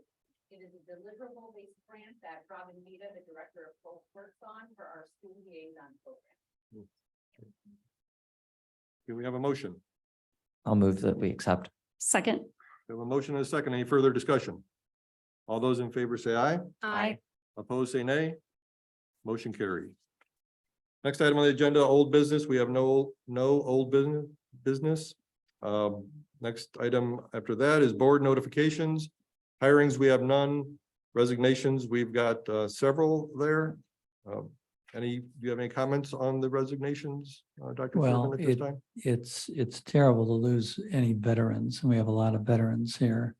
We're gonna try to hire to replace them, but I hate to see people go that you have the experience and stuff like that, so. Yep, absolutely. I was extremely disappointed to see them leave. Lost a lot there. I really wish they could have hung on a little longer until we can kind of get through all of this, but I have a So- question. so be it. Have we done in-person exit interviews with everyone? We talked about that at the last meeting, gathering that information. This is unprecedented that we've had 8 people leave inside of 4 weeks or so. So I think it's important that we understand the nature of all of these resignations. Yeah, several of the people did do exit interviews, some did not. And the ones that did exit interviews were given to HR and to myself. Okay. Can the board, of course, under confidentiality, be able to see the exit interviews? So that we understand why we had 8 people leave in 4 weeks. I actually don't know the answer to that legally. I have to ask HR. I don't know what the policy is on that. I think also I would just like to publicly thank each and every one of these public servants. They demonstrated unbelievable dedication and they're passionate about the work that they do. They will be sorely missed. Each one of them made significant contributions to this department and this community. And we thank them for their service. And like I said, they're going to be really missed. But thank you to those 8 folks. Thank you. It's definitely true. Retirements, Pamela Thompson retiring, so that's great. She's been around a long time. Also, It thank was you for everything she's done. She was sad to see her go after Yeah. all those years. no terminations. Next item on the agenda is public comment. Yep. So remember, again, if you want to make a public comment, you come up to the podium, announce your name and address, and you need to sign up on the sign-up sheet, which Amy has. And I have a statement to read regarding public comment. At regular meetings, the public is invited to address the board for 3 minutes regarding items posted or not posted on the agenda. Individuals may speak once during this section of the agenda. Speakers shall properly identify themselves by stating their name and address for the record. Personnel issues are not to be addressed during open sessions of the Board of Health. The board president may interrupt, warn, or terminate a person's statement if the statement becomes personally directed, abusive, obscene, or inflammatory. First, April? Yeah, hi there. April Ludinsky. I live at 536 South Sunnyside Avenue, South Bend, 46615, and I appreciate this opportunity. I want to make three very brief points. One, I want to express gratitude for the years of hard and effective work done by our entire health department, and in particular, Heidi Beidinger, Sally Dixon, Cassie White, and Taylor Coates, whose public statements and presentations about improving Black maternal health outcomes and other equity-based work has been particularly moving to me. Congratulations on your measurable progress in our community. And I want to acknowledge the work that all 7 staff members who now feel they must resign because they cannot do this important work in the hostile climate generated by county council members. I'm going to acknowledge their work. Those county council members have restricted access to public health funding that has made it impossible for them to do their jobs. I support the decision of the 7 staff members, and I guess 8, I don't know the rationale for the 8th person, but the 7 staff members whose resignation just happened. It's a tragedy for our community, but I support it because it makes visible a crisis that everyone in our community must address. We have county council members in control of public health matters who do not understand public health or structural inequalities. Finally, 3, I am angry. I'm angry that county council members, particularly new members, Amy Drake and Dan Schutzel, Nothing personally directed. county council members and votes have chosen to abuse power when they clearly do not understand public health markers, data, and goals. I teach at IU South Bend, and I can tell you that most first-year college students have a better understanding of structural inequalities, the impacts of racism, and the meaning of the word equity than those on the council who voted to restrict funding that addresses inequities in our community. I urge them to educate themselves. Cassie White's recent South Bend Tribune viewpoint is a good place to start, as is Jeff Parrott's coverage on WVPE today. I urge those council members to respect the public health experts with years of experience in these matters. Significantly, these conservative council members did not dream up these objections to public health. They are mimicking conservative talking points crafted by national groups. They're crafted at the national level, but they impact us here, right here at home. I urge everyone in our community to pay attention and hold accountable those who are keeping our public health workers from doing what they know how to do, use their expertise, data, and care to improve public health outcomes for all of us. Thank you. Thank you.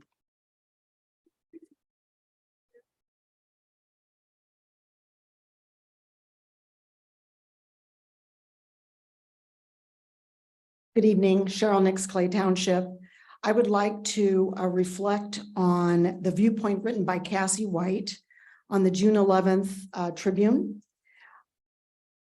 She talks about how St. Joseph County ranks 48th out of 92 counties in overall health. However, our county fares well in access to clinical care. We're only 17th there. But she explains that clinical care has a very modest impact on overall health. 80% of a person's health is influenced by factors outside the realm of clinical care, she writes. Where and how one lives are significant determinants of health. The neighborhood you live in affects your life expectancy. She goes on to say it's tough to be proactive about your health without health insurance to cover your doctor's visits or prescriptions. You can't receive the best care if you face discrimination or your signs and symptoms are dismissed. Striving toward health equity is an explicit goal of public health. And then she goes on to describe how the Department of Health laid out an ambitious strategic plan for 2020 through 2024. The hallmark of that plan were 2 central commitments: to be data-driven and laser-focused on health equity. So the Health Equity, Epidemiology, and Data Unit was established in 2020 to signal that commitment.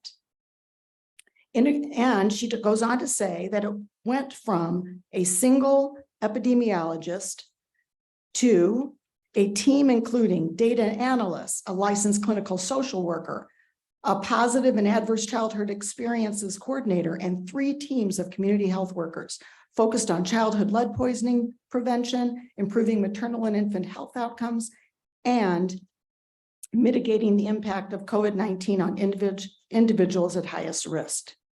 She says, by the fall of 2022, our programs were gaining national recognition. Yet over the last 6 months, our work in health equity has been subjected to unjust, heightened scrutiny by members of the Board of Health, County Council, Board of Commissioners, even the DOH attorney. In fact, county leaders told me and other DOH personnel that we will oppose funding for any initiatives that contain the terms birth equity or health equity. Somehow equity has become a 4-letter word. Regrettably, I concluded that their opposition is not rooted in a good faith misunderstanding. Some falsely equate equity with Marxist ideology and claim that public health is a zero-sum game. She goes on to say the toxicity created by the relentless ideological assault devastated the morale of a highly effective team. Therefore, she writes, I made the difficult decision to leave a job that I love, leading a team that I love, and serving a community that I love. I recall 2 months ago, President Lynn, when you said health equity will remain the focus of this health department. Sadly, people are fighting you on that. Thank you. Thank you. Amy, anybody?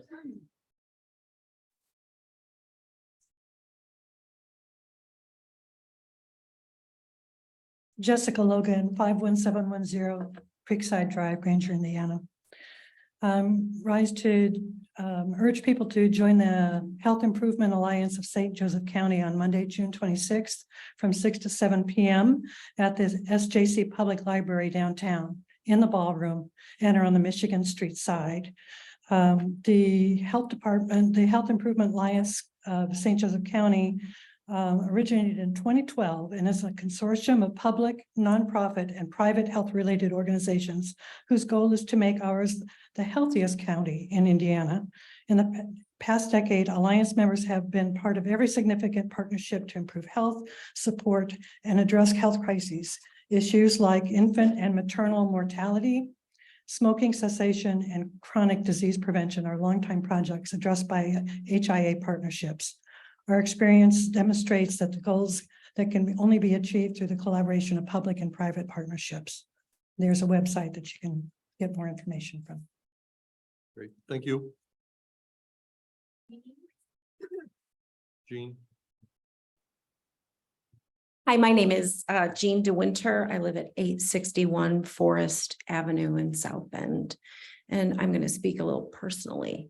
From 2007 to 2021, I managed my family's local business, a hair salon downtown South Bend. When the pandemic began and closed down our business in March 2020, we had 15 employees, including my parents who are in their 70s. Instinctively, I knew that in order to serve the public, and in our case, about 250 clients a week, I had to be prepared, and I stockpiled masks and gloves, PPE. When we reopened, I endured hostility from many customers who belittled and berated me for the measures that we took to keep our business safe and free from the outbreak. I instituted a strict mask policy and had to reduce shifts. We adjusted for the benefit of the community. And after a while, we were applauded instead of berated for the precautions that we took. I'm proud to say that we never had an outbreak at our salon because we did the right thing. I listened carefully to the health department, their press conferences, and used all available information that they provided to help ensure our business remained open to serve our customers. Yet never in my life have I ever been so disrespected by people in the community who thought that their views superseded the health and the well-being of a collective group of people. And in my case, that meant my employees, my parents who were senior citizens, and the hundreds of customers that we served in a week, many of them senior citizens. Running our business during the pandemic was incredibly challenging and difficult, and it broke my spirit for wanting to work with the public, and I do not do that anymore. I understand exactly how these community health officers feel as they leave a job that they love. I want to publicly thank them for their dedication to the public, for having to endure a hostile work environment and having to take direction from certain officials who truly do not understand what it means to serve the health and the well-being of the public. I appreciate their work. Thank you.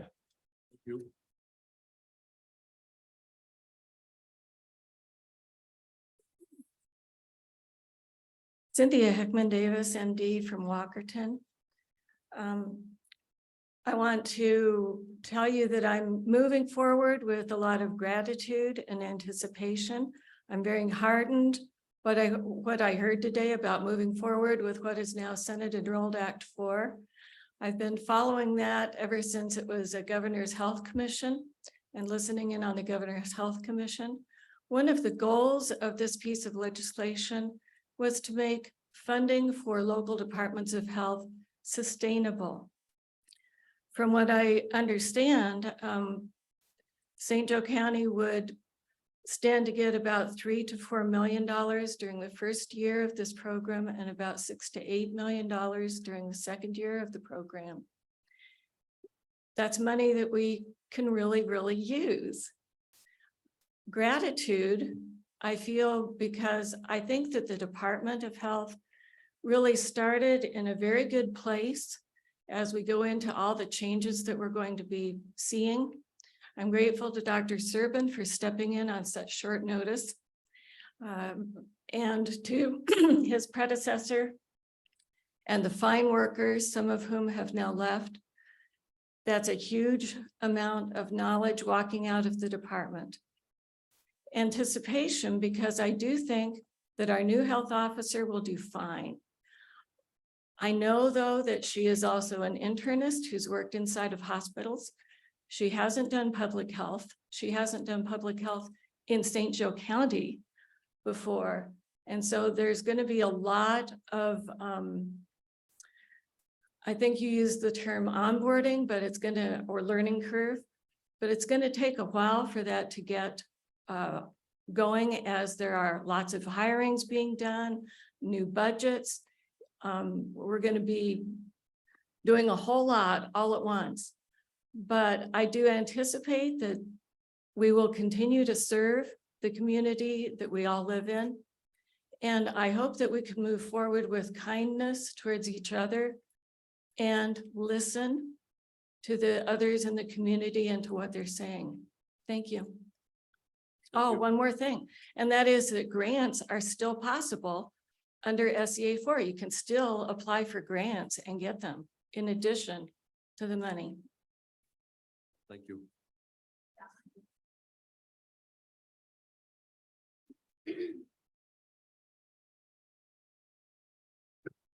Don Westerhausen, Granger, Indiana.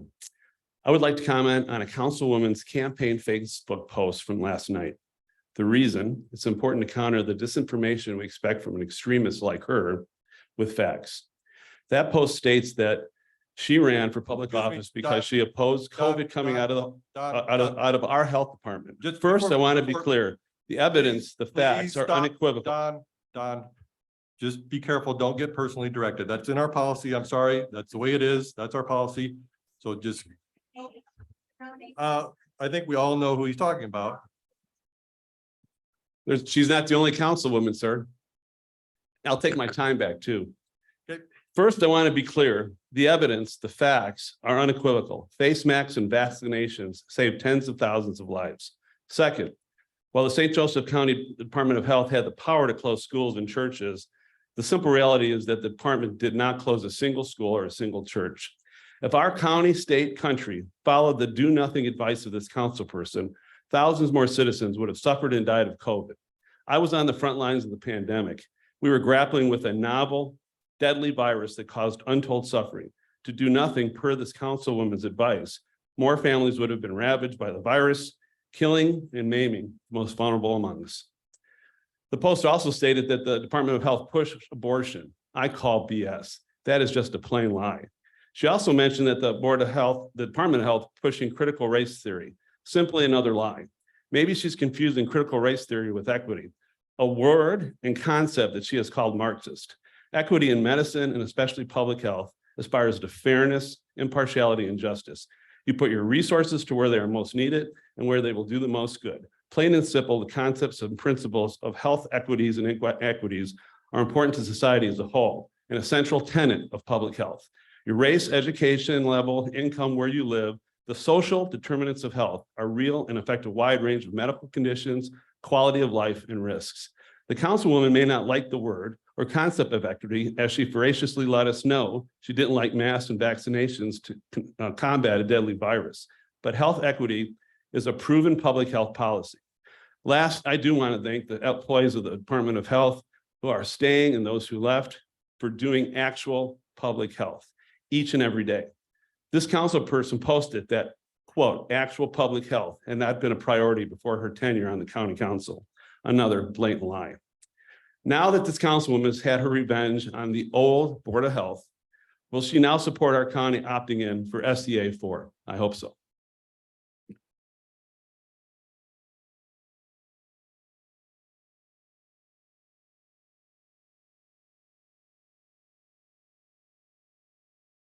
Trina Robinson, NAACP President. We are not born Republicans, Democrats, or independents, but as human beings. To be human is to extend grace to ourselves and to each other. We share a common set of emotions and the capacity for self-awareness, abstract thinking, knowing right from wrong. It's how we see ourselves is the foundation for our values, our choices, our relationships with each other. So I ask each of you today, what is your relationship with those in our community you have chosen to ignore? No political affiliations should dictate or overshadow morals, common sense, and doing what is right for the people you agreed to serve.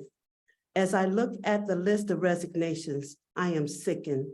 According to an article written by Jeff Parrott titled "Quitting Health Department Staff Cite Heat from New Council Members."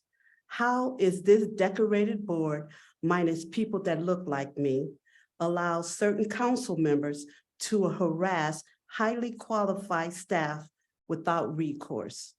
I am further outraged that according to the article, the board attorney advised a staff member not to use the word equity and racial disparities.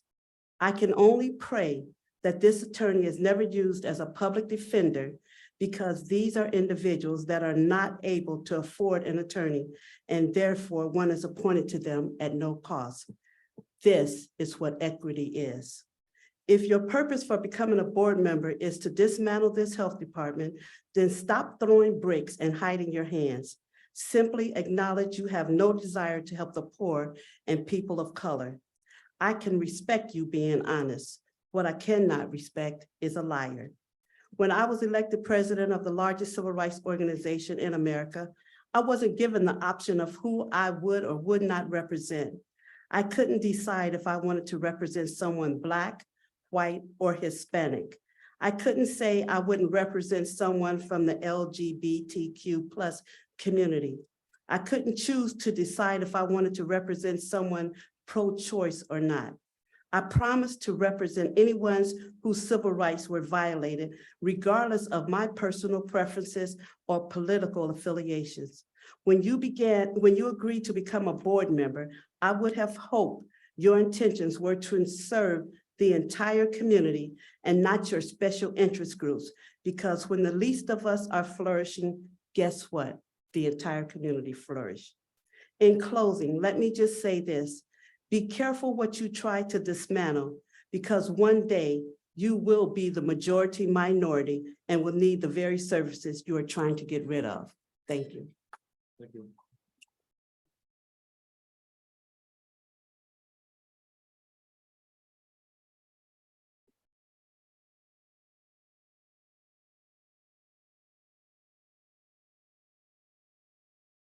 Good evening. I am Counselor, St. Joseph County Counselor Diana Hess, and I have been serving on the St. Joseph County Council for a decade. During that time, public health has changed significantly in positive ways. Before Dr. Einters, I kind of break it down into pre-Dr. Einters and then Dr. Einters. We had a functioning health department before. We had some adequate health professionals who ran the health officers. The one just prior to Dr. Einters, however, was really ineffective and not good with the public. The Dr. Einters' appointment, and I was devastated when he resigned, I must say. He came to us in March 2020, just before COVID. And he brought a wealth of expertise and knowledge with him.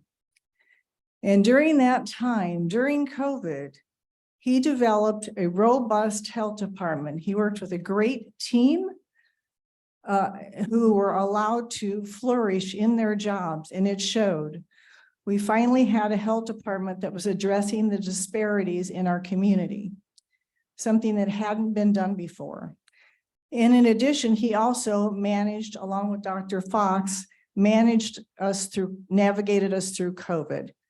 They were applauded throughout the community and the state for their vaccine clinics that were run amazingly and with community volunteers and support. They had a cadre of volunteers eager to help through this pandemic. But while he was doing that, he was also building this robust department who has done significant work, such as the health equity report that apparently was taken down from the website. I actually went to the presentation of that health equity report at the Civil Rights Heritage Center. So to watch the people who worked on that report, who did a significant work in the community, exit as they did in droves this past month was devastating, heartbreaking as a counselor to watch this happen. Because I've seen public health before Dr. Einters, and I've seen it after Dr. Einters, and his work and the staff's work was incredible. I do appreciate Dr. Serban for stepping up into the role since there had to be a spot filled in his absence. And I respect all of the health workers that exited. And I, again, encourage everyone who did not read Jeff Parrott's reporting on this to read that and Cassie White's article. So I wanted to say that I am somewhat cautiously optimistic to hear that Senate Bill 4 is being approved, but I am concerned about future micromanaging and meddling in the department. Thank you. Thank you. Thank you.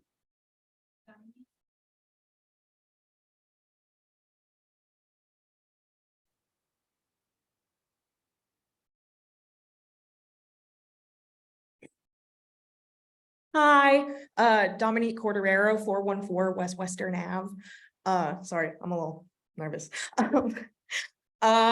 So I didn't, have anything written. Is not going to sound as eloquent as the people before me. They did a great job. But sitting here, I just felt like I really had to say something. So just some background. I am a CDC fellow with the Department of Health. I started back in October. And I'm trying to upstart the cancer prevention initiative for the county. Cancer kind of sucks. And I've been to every Board of Health meeting since I started back in October. And I just have to say, I have never been so disgusted in my life with what has occurred during this meeting. Honestly, to say the disrespect that was shown towards Dr. Fox this evening doesn't even cover it.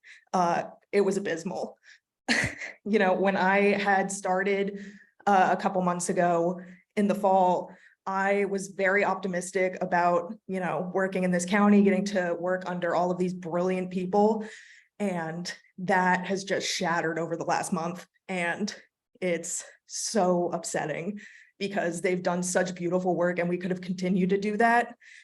And like I said, it's just incredibly upsetting. Looking at the trajectory that this county is going, I'm not from Indiana, I should say. I'm from New Jersey. Go Yankees. And I can honestly say that by the time my contract is up, whether or not I end up staying the full contract through 2024, you could not pay me to move here. I completely understand why people are leaving in droves, and for lack of, better reasoning or wording, this county is going to shit, like it's gonna die.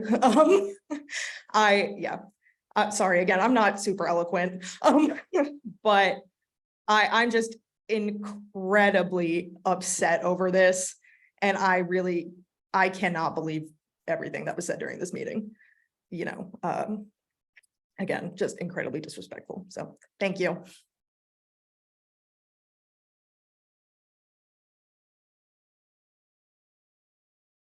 Amy, are we done?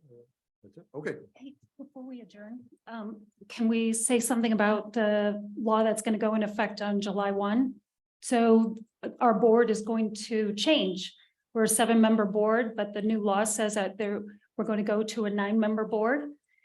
And if history has taught us anything about this board, is that you usually don't get an opportunity to say thank you when you are removed from the board. I'm anticipating, I hope that it doesn't happen, but I am anticipating that I'll be removed from this board. And I just want to express unbelievable gratitude for having worked with all of you. It has been an amazing journey these last 8 years.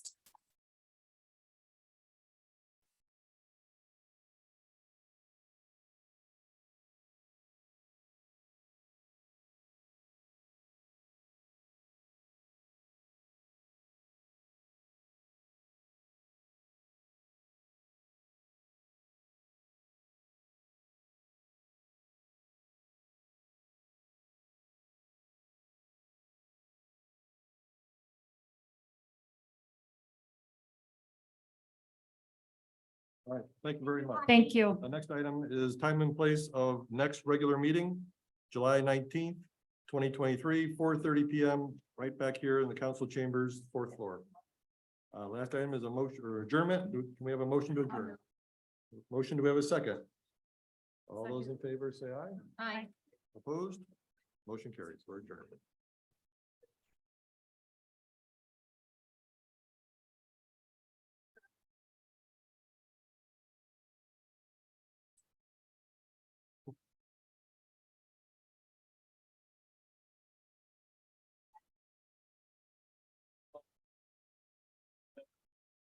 Well,